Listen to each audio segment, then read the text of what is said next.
How's it going, everybody? Welcome to another video. It is Friday, June 7th.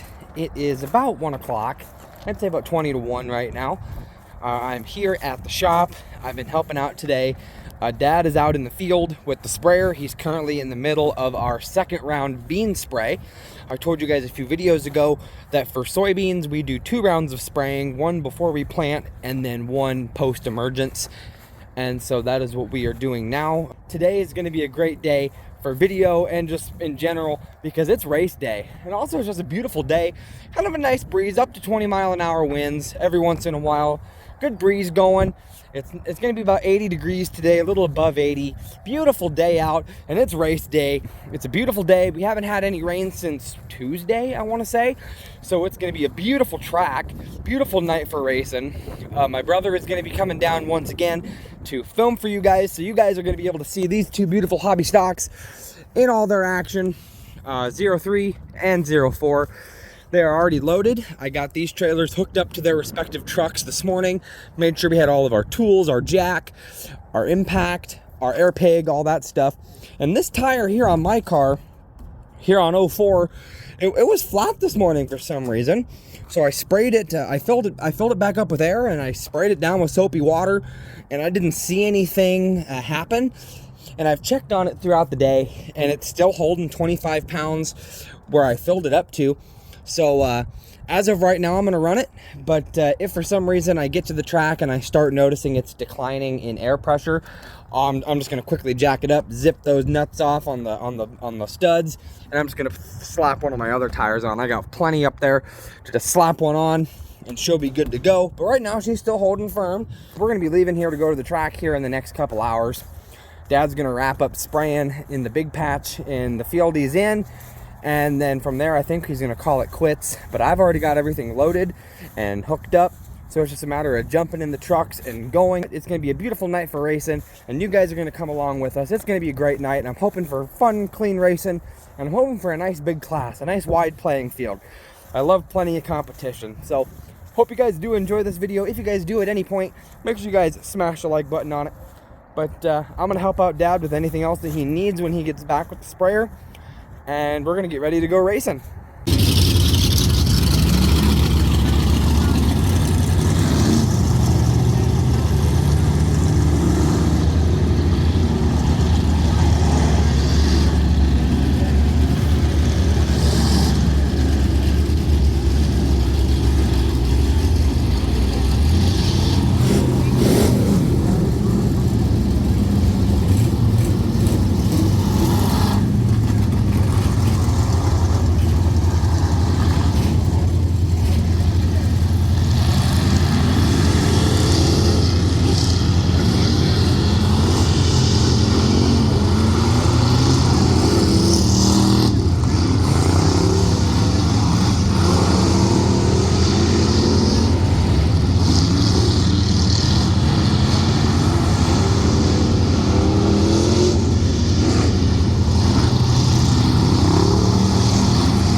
All right, guys, leaving the shop now. It's midnight, right on the button.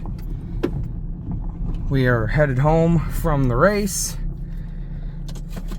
This is probably the latest night of the season so far, but you have nights like that every once in a while.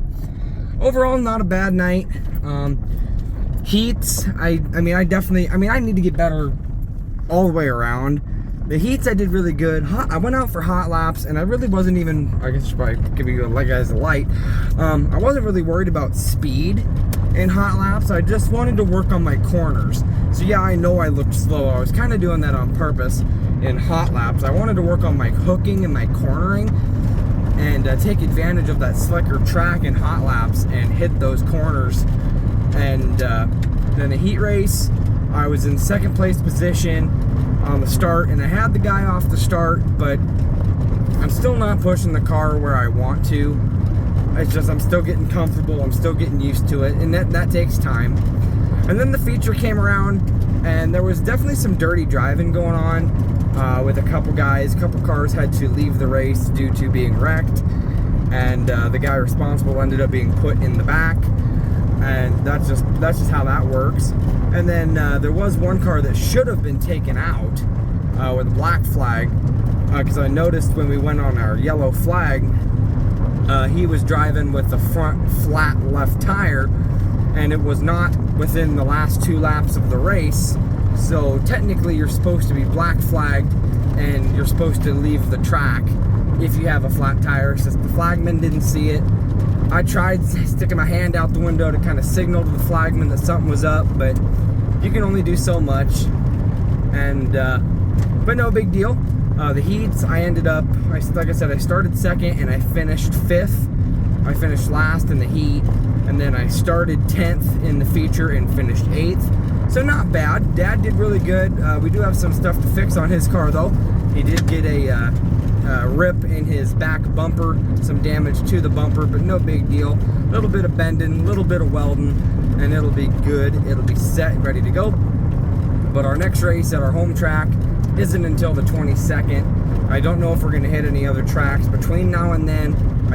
I can't imagine we will, but you never know. So we got time to fix Dad's car and get it ready for the next run. But I hope you guys enjoyed seeing the race. It was a good night for racing. But I'm gonna get home and get to bed because I have to get up and run some errands tomorrow, and then I have my 5-year high school reunion actually tomorrow night. So I'm gonna be going to that, which will be kind of cool. Can't believe it's already been 5 years since I got out of high school. Geez, I'm getting old. But hope you guys enjoyed watching us race tonight, and we'll see what happens next. All right, guys, it's now been a couple days. It's now Monday the 10th. It's a little after 10 in the morning. I'm here at the shop just kind of doing some little tinker projects, and I wanted to kind of show you guys. I told you guys at the end of the last clip when we got done racing that my car was all right, but Dad's bumper on 03 got a little bit mangled, so I figured I'd show you guys. It's not a hard fix. It's not a hard fix at all. I'm gonna try to see what I can do today to at least start the process. But here is the damage. I even watching the feature video back, I still can't quite make out where that happened. I know it was before the yellow flag, because the whole time in parade laps I was seeing this, and so I told Dad as soon as we got back into the pit. So I'm watching, and I couldn't quite make out what he hit or who hit him or what happened. But it's not a big deal. I'm not worried about who or what is responsible. That's just part of racing. But pretty much the biggest part of this is after I got underneath and I kind of took a look at this bumper, and pretty much the biggest thing is this is kind of like a dislocation, pretty much. Because if you see here, this bumper's got the kickers on it that hold it onto the car. And the kicker over there looks good, but this side, you can see it's almost like a dislocated shoulder or something. Like this is supposed to go up in there, and this stuff's supposed to be in there and welded so it doesn't come out. This is pretty much just like a dislocated shoulder or something like that, where all it really needs to do is be pounded back in, get relocated, get back in where it's supposed to be, and that should straighten this. It doesn't look like the kicker's bent any. Looks like it just got pushed up and it pushed it out from the bottom. And then of course the aluminum covering looks like it just needs to be bent and manipulated a little bit to wrap around the solid bumper again. So I brought out the big sledge. I'm gonna see if I can just hit it right down in here, just see if I can at least relocate that kicker and see if we can get that bumper straightened back out, because it is causing a twist. Because with this side being up so high, it's making the whole bumper look twisted. So I need to relocate that socket pretty much, just like a shoulder pretty much. I need to make sure that that goes back in where it's supposed to go. And then it's just a matter of, we'll have to weld that together somehow, even if you have to use a little piece of metal or something, because I don't know if we'll be able to use, I don't know if any of the metal in there is salvageable. It's all rusted out. We may have to use some new metal or something and re-weld that together so that it doesn't go anywhere. And then we'll have to see what we can do to straighten this bumper, the aluminum, out. I mean, it's been rusted out anyway. You can see even on the other side, it's got a rust hole. So it really just took advantage of the rusting, really, and it broke on the rust, but then it also folded and bent. See, like a lot of that was where it was rusted out, really, is a lot of it. So it's really a simple fix. I wanted to look at it and see kind of what it's gonna take. Looks like it did do one clean rip right here, but that shouldn't be too bad. Not too bad though. We got 2 weeks before the next race, so this is nothing. This will be an easy fix. Get her in the shop, get the welder out, do a little bit of welding, she'll be good to go. Everything else on the car looks good though. The car is pretty much still ready to run. I mean, yeah, I guess you could race with the bumper like this, but we want to make sure it's done and it's put together, because it'll be our luck. If we were to leave it alone, something would happen where the car breaks down on the track or gets in a wreck or something, and they got to tow us, and our back tow chain is attached to the back bumper. So then you pull on that and that side's compromised, you're going to risk damaging the bumper more and possibly just ripping the whole bumper completely off. So I might see what I can do with this sledgehammer here. See if I can at least get this kicker relocated back underneath and into that socket that it sits in, and at least get that part done. I don't know if I'm going to hook up to it and pull it up to the shop. I don't know what's going on today when it comes to using the shop, but have some take a day to re-bend the metal out and do some tack welding on it to make sure it goes where it's supposed to go. Do a whole bunch of welding to seal the bottom of this socket back off for that side of the bumper, and it'll be good to go. But other than that, the cars will be ready to run. There's no races going on anywhere on the smaller tracks this weekend. This weekend is actually I think the only weekend out of the entire racing season that doesn't have anything at a few of the small tracks that we wanted to possibly try this year. And then our home track's not running this coming weekend either. But next weekend, the 22nd, is the next race at our home track. So we'll make sure the cars are ready definitely before then so that they can go there. But I'm just going to see what I can do here to possibly get this bumper back together, at least get the process started, and we'll see what we can do.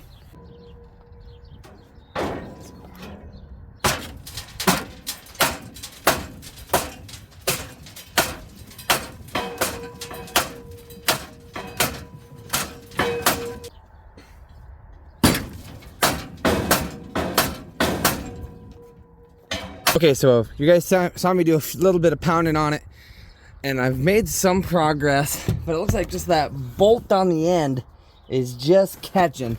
But you can see on the other side, I have a feeling we're just probably going to want to redo that side too. But you can see in there, you can see that kicker and how it just fits right in to that socket there. That's how it's supposed to look over there. And then this side is just out, and I just had the idea. I've been hitting it down here trying to push it up. Part of me wonders if I need to come up here with the hammer and hit down, because if he hit something and it pushed the bumper up to cause that to rip down, maybe I should hit it down to go backwards.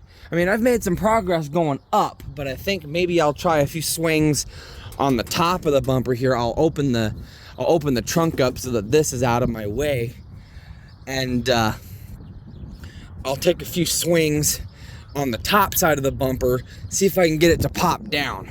All right, so it's been just a little bit. I had to run back up and grab a regular hammer because the pry bar I grabbed was too wide, but I ended up just going by that bolt and I pried it, and I got her in.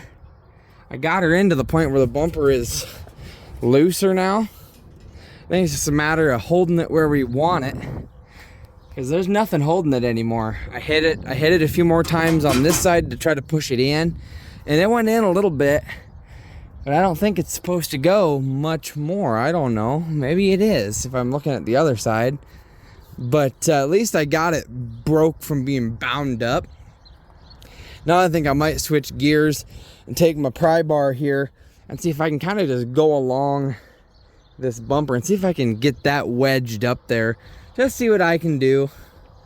I'm not going to worry about any welding at the moment, but I at least want to get it so that it's ready to just zip some wire welding on, get some welding done on it, and should be good to go. But at least that bumper, this kicker, is not bound up. I might take a few swings at it, see if it does anything else, but it really, at this point, I think I've pretty much done all I can do for it when it comes to getting it, out of its binding situation. But I'm gonna see what I can do here to maybe clean this up a little bit. All right, everybody, good morning. It is Wednesday, June 12th. It is 8:30 in the morning. I am here in the 7410. I'm in our hayfield. Dad is taking off back there with the Dodge and the first load of hay for the day.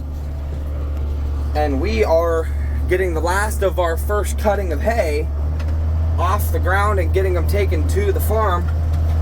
Scott was doing a lot of moving hay bales yesterday, and we are just moving the rest. So while Dad is taking the load and unloading it, I did a little bit of that last year with the skid loader. That's what he's going to be doing. While he's doing that, I'm going to be rounding up these last stray bales that are all the way back here spread out, and I'm going to take them down towards the flat, and I'm going to line them up in groups of 9 because we're taking 9 per load, and I'm going to line them up in groups of 9 so that they're all right there bunched together, ready to be grabbed and loaded. I'm going to start over here on the far side. Looks like I got 1, 2, 3, 4, 5, 6, 7, 8 bales down here, which is good, and I got 4 down there already, 4 or 5 lined up. So I'll be able to make at least 1 or 2, couple groups of 9, good to go. But I'm gonna go ahead and start grabbing bales. I'll start with this fella right here, all on its lonesome. I'll grab him. I'll kind of shift down a little bit so I can line myself up. And then the key is to drop the forks just a little bit, because you don't want it dead center. Drop the forks a little bit. Drive in. There we go. We'll see how that does. There we go. Then we'll lift up and tilt back just a little. And you want to go easy because these bales are heavy. There we go. And you don't want to go too high either. So I'll keep it in B2, and I'll just kind of putz around, just taking it slow because these bales are heavy. So you just want to take it easy. I'll back my RPMs off just a little bit too. I have no reason to rush. You don't want to break equipment. So I'm just gonna round these bales up, get them grouped together. I got 5 down there already. So I'll make my first group. I'm gonna start a new group about closer to where we loaded. But I'll kick it up a gear just so we move a little quicker. But this is our first cutting of hay. We had a pretty good rainy spring. I guess technically it's still spring. First day of summer is the 20th. But really wet May. So that really helped out the hay ground. and there's a lot of hay that's been getting made up. I've seen a lot of hay fields full of bales, so I'd say it's a pretty good first cutting. On a good year, you could get 3 cuttings. I have seen 4 cuttings before, but on a good year, you could get 2 or 3 cuttings off of a hay ground. I got 5 here, and I got 1, 2, 3, 4, 5, 6, 7, 8. Okay, I guess there is a full group of 9 there, so I'll leave that group there. And this is 5, so I'll make this a group of 9, and then I'll make another group ready to go. But this is our first cutting, and I'd say it was really good. We got a good amount of hay off of it, but that's just all part of it. A lot of times we save the hay for cattle, but our cow count is low, and all of our cows are on pasture right now. So a lot of this is going to get sold, which that's another way farmers make profit, is selling their hay. So that's a lot of what we're going to do this year. And we still have to mow a lot of our waterways and stuff like that. So you can see here, I'm going to bring the bale up, bring her to a stop, tilt her down, drop her nice and easy, just until she gives, pop her in reverse, and back off. There we go. Now I got 6 here, but I'm going to keep on rounding them up.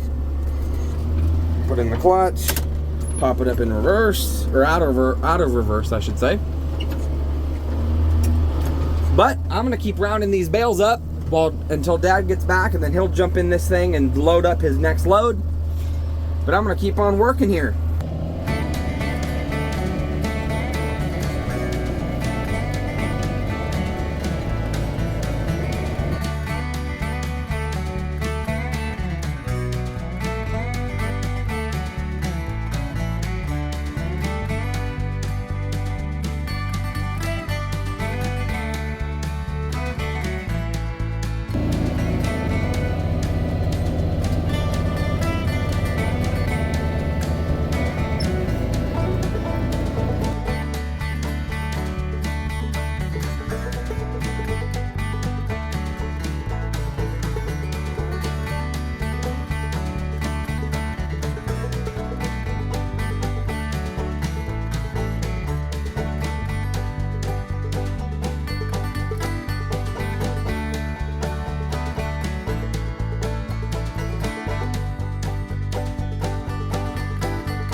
Alright, there's another group of 9. 1, 2, 3, 4, 5, 6, 7, 8, 9. And I got a group of 9 behind me. Now you may be asking, Josh, what's up with that one bale that you're setting in front of the other 8? That's because on this bale trailer that we're loading, there is, on the front 2 bales, there's a cross beam that comes down, and there's only one bale that you have to actually drive around the trailer to load on that front side. All the other slots on the trailer you can load from one side. So we set 8 in a row on one side, and then the one bale we set off on the other side so that we are on the same side that we need to load it on. So that leaves me 1, 2, 3, 4 bales down here. that I need to move, and then I'll do a quick drive around the field. I don't think there's any other bales anywhere, but I will do a double, triple check in the field just to make sure that there are no other bales hiding. I don't think there are, but it doesn't hurt to check. But I'm going to get these last few bales moved and get their own stack started, and we'll keep on going.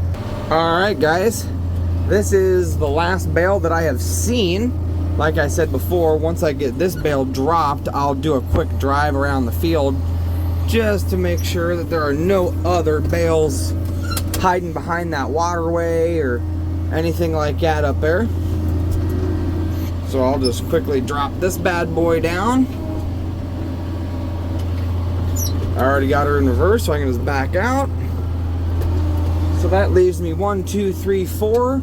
That's a group of 9 up there, and this is a group of 9. So we got 2 more full loads and a partial. And Dad ain't back yet, so he won't need this thing for just a minute. I'll take a quick cruise around the end rows just to make sure there's no other bales hiding anywheres, just to make sure we got them all. But like I said, this is our first cutting of hay, and we've gotten quite a bit. We have this patch here, and then we have a north patch on the north side of the road. All the bales were already taken off of there.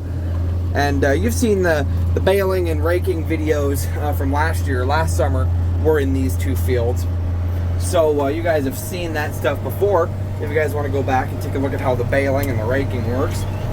But I'm just going to do a quick drive around the end rows here, make sure that I've got all the bales off.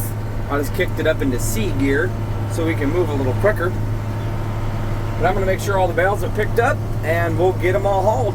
All right, so Dad is back, and I'll go ahead and I was telling you guys about how we set one bale off to the one side because all of them we can load on one side except for one. I'll explain why. You can see this trailer is wide open.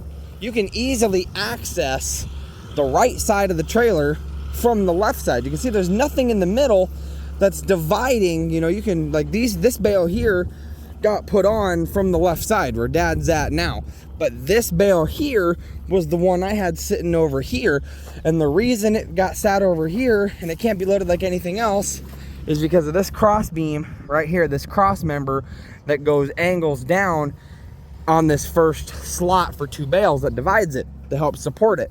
So that's the only bale we have to load on the right side. The rest of them we can load from the left hand side. Like right here, you'll see he's gonna go all the way over, and he's gonna, like, he can access this right side port from the left side because there's nothing holding it, and he'll just drop it in there and it's good to go.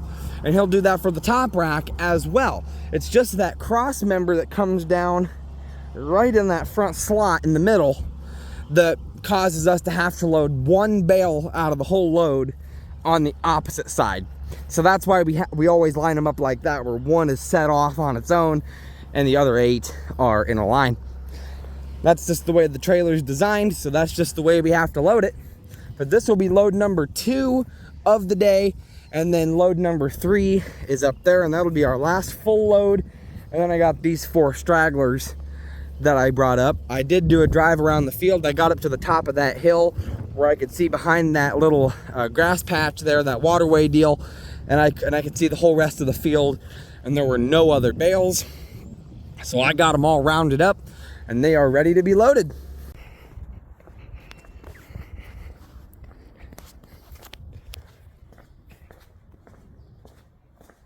All right, guys, this is now Friday, June 14th. It's about 2 o'clock in the afternoon. We just got back to the shop. We had some feed to go pick up today for a cattle customer, and we got that done, and we're back. But the biggest thing that we do on the farm in the summer, it's not necessarily a thing that I get to do a lot of work in, but it's a job that a lot of people do in the summertime, and that's the hay, making hay. You guys just saw earlier in this video that I was out collecting bales, rounding them up so they could be loaded and hauled back. But and you guys have seen the mowing and raking and the baling process before in the raking hay and baling hay videos from last year. So you guys have seen the process before, but we've got parked out here. We've got the old 47 with the baler on out here. So I figured I'd give you guys an up close look at this round baler, just so you guys can see what it looks like. But this is the old 47. This is the tractor that always runs the small grain cart in the fall. This is the tractor that I did a lot of running in last fall during harvest. But here is the baler. I think it's a 567, I want to say. The numbers are, yeah, here it is, 567. That's what I thought. It's a John Deere Mega Wide 567 baler. Makes the big round bales that you guys always see. It's PTO driven, it's got the hydraulic lines, all that. And you can see in here, this is like the belts that were like the bale forms. In there you can see the two big rollers in there. There's one, and then there's another one up here. You can see that there, and then the one in the back. That rolls around on these belts, and it rolls the bale, and it keeps it nice and tight, and keeps it all bound together. And then at the end, it has a roll of net wrap in there, and it wraps the bale up, and then this back door will swing open and the bale will roll out. You guys saw that in the baling hay video. And of course the bales get collected by this drop.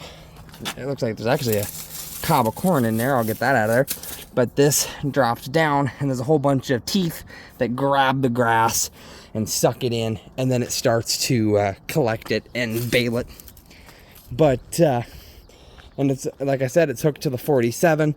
That it's our go-to for our baling tractor, and for our small grain cart tractor. But this is the rig that bales all the hay up. We always use the 44 and the rake. You guys saw me run that unit in the video called The End of Harvest 2023. I used it to rake up corn stalks so that this unit could go down and bale up corn stalks for cattle bedding. So you guys saw me run that unit, and I kind of explained to you guys and showed you how the rake works and stuff like that. And then we have our batwing mower that hooks to the 7410, the loader tractor, and he's out mowing with that unit right now, mowing down waterways, and so we can get a lot of good grass hay out of it.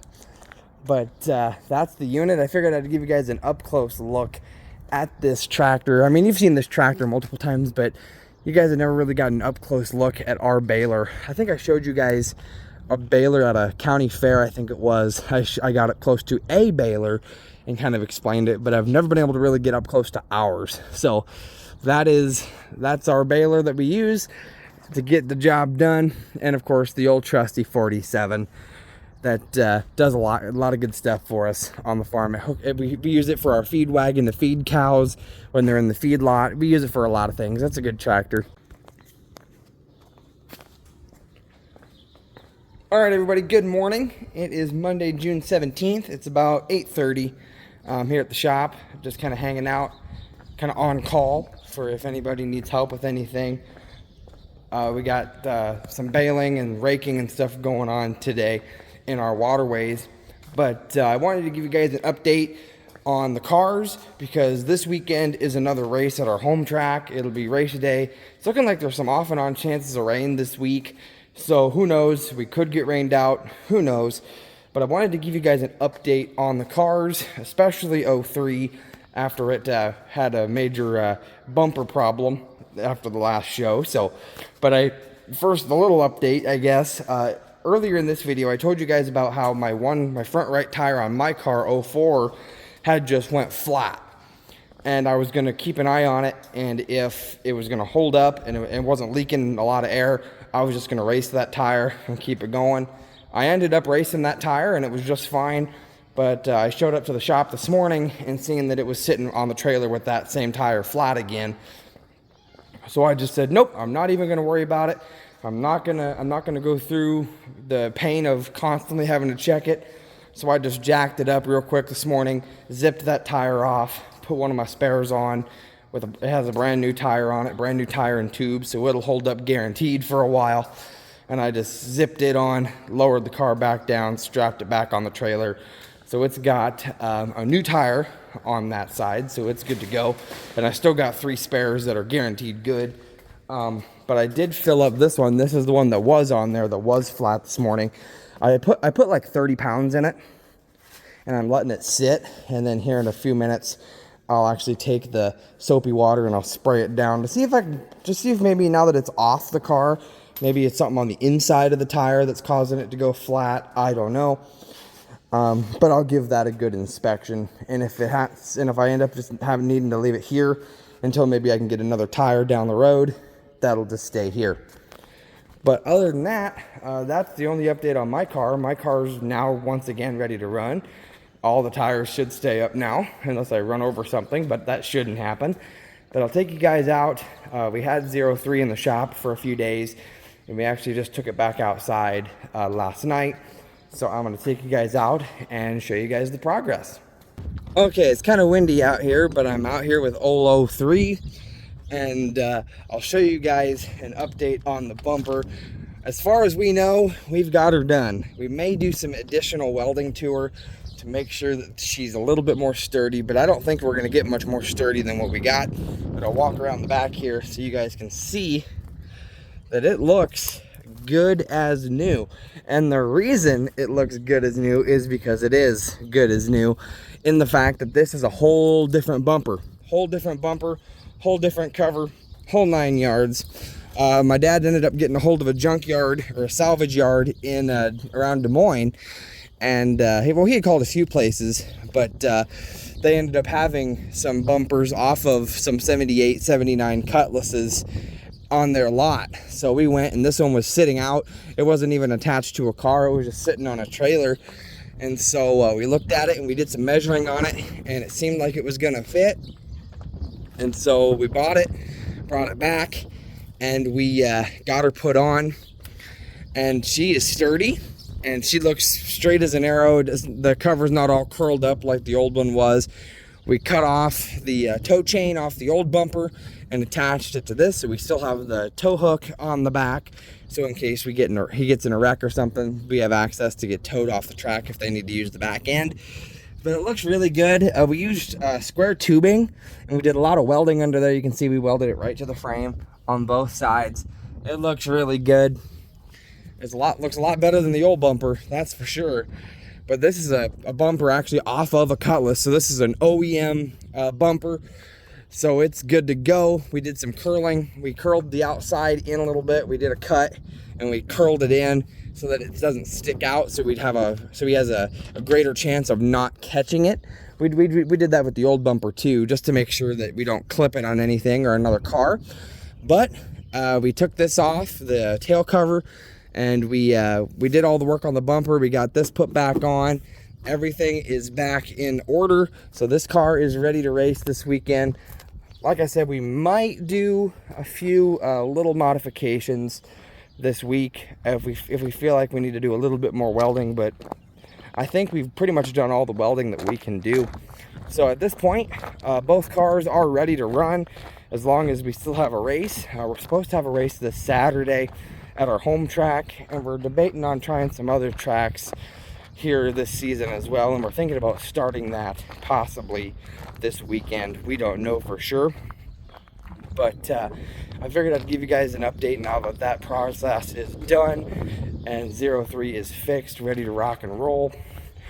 And my car, I got the old tire taken off and got a new one put on, so it's good to go. So both cars are ready to rock and roll. Like I said, as long as we don't get rained out this weekend, we'll have some racing going on, but we'll have to see what happens. But hope you guys enjoyed that little update, and we'll see what happens. All right, guys, it's now 10 o'clock. I'm still here at the shop. I went ahead and I was editing this video that you're watching right now.